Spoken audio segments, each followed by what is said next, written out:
Looks like we have a clearance issue. That boss right there on the starter motor. I'm gonna push this up.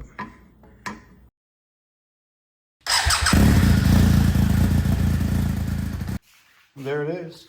Just tucked in there waiting for me to install it. Looks like it connects to the foot peg mounts on each side of the cylinder. It's made out of steel. It actually seems fairly robust. Let's see how it fits. Okay, so it looks like it probably ties into these two bolts. So I might have to get longer ones. Then there's a bolt hole here, I don't know if you can see it. And it looks to be threaded.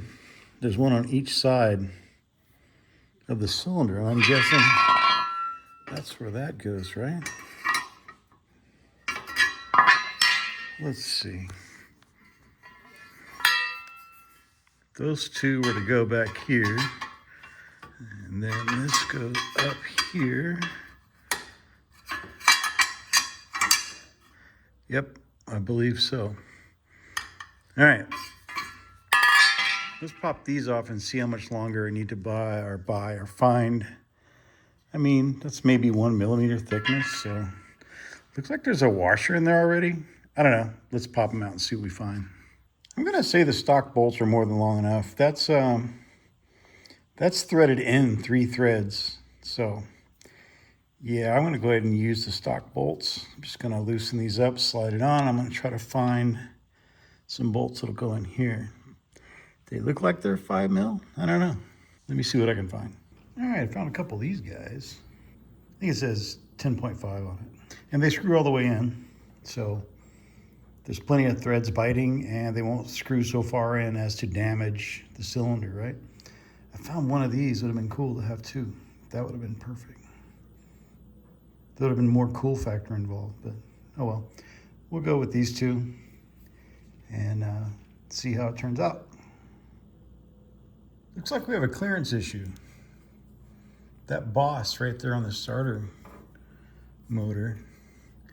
I'm gonna push this up. It hits it before my bolts are flush back here. Let's see. Can we remove that boss or grind it down? So the answer is yes, a Dremel tool with a cutoff wheel. You know, boom, boss gone. Let's try fitting it again. And just like that, we're on. Cute little skid plate. Of course, everybody got a little bit of this, right? Let's go check out the other side.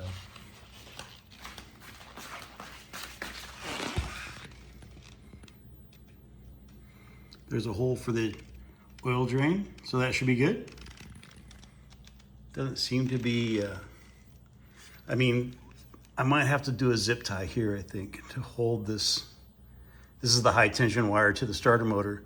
I don't want it really rubbing right there, even though there's a nice thick boot.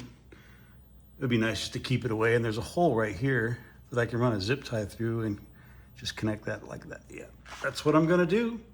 All right, skid plate on. Anyway, I don't know that I've done any kind of review on this bike since we've done some mods here. We have some 12-inch one-piece wheels now with tubeless tires. These tires and rims, the combo is probably about 1.5 inches, 2 inches taller than stock. We got the kept speed extended swing arm on the rear. We have better shocks on the back. Excuse me. We have billet brake and shifter levers. For some reason, some people don't like those billet brake levers, but I find them to be just fine. Way better than the goofy welded chrome thing that was on there before. Anyway, now we have a skid plate and we did the Honda decal thing. We have inverted forks. We have tbparts.com mini bike bars. And what else have we done? I think the front sprocket is 16 or 17. I don't remember, but with these bigger tires, I might need to go back down to a smaller sprocket in the rear. We have mirrors. We have a nibby throttle. I just slid the stock cluster over and put the nibby throttle on. that works out pretty well. If you don't want to buy new switch clusters, I mean, you could do that too, and then rewire all the pin out, but I didn't want to mess with that. I had to trim my key down really small because at full lock it was touching. Got the Nibby 24, got it tuned. I forget which main jet and pilot jet I ended up with. I think a 40 pilot. I want to say a 95 or 100 main, and the needle's in the middle, but I'll check, and if that's not right, I will post that up in the comments or in the description. Obviously we had to go a little bit longer chain since we stretched the swing arm out about 1.5 inches. I think that's 1.5 inches. Kept speed, extended swing arm. The chain adjusters I really like. I wish they were like that stock. That's weird. My car outside just locked and the Halo theme played. I need to do something about that wire cluster right there. Need to zip tie it up inside there somewhere. It kind of just hangs out there like that. I don't like that. We've done a complete LED switch over, so the turn signals, the headlight was already LED, but the turn signals and the brake now are both LED. So they're pretty snappy, pretty bright, and the brake light has a 3 pulse flasher in it, built in. I'll have the link in the description. It's an Amazon part, pretty cheap. So were the turn signal bulbs.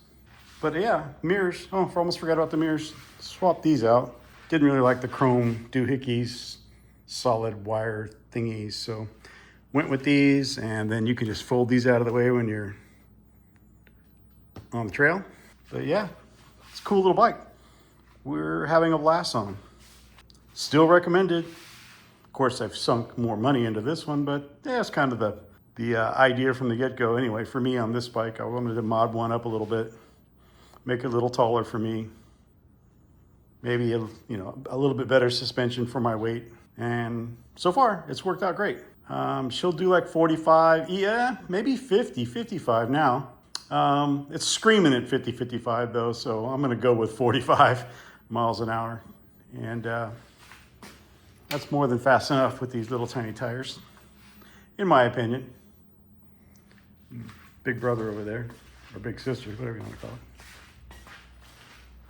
But yeah, that's my Ice Bear CT70 clone for now. Cool little bike. I really like it.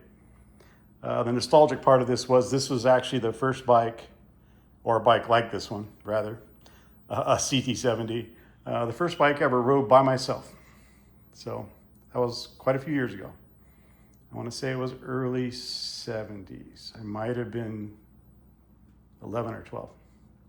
But anyway, that's that. You guys have a good one, and I'll see you on the next one.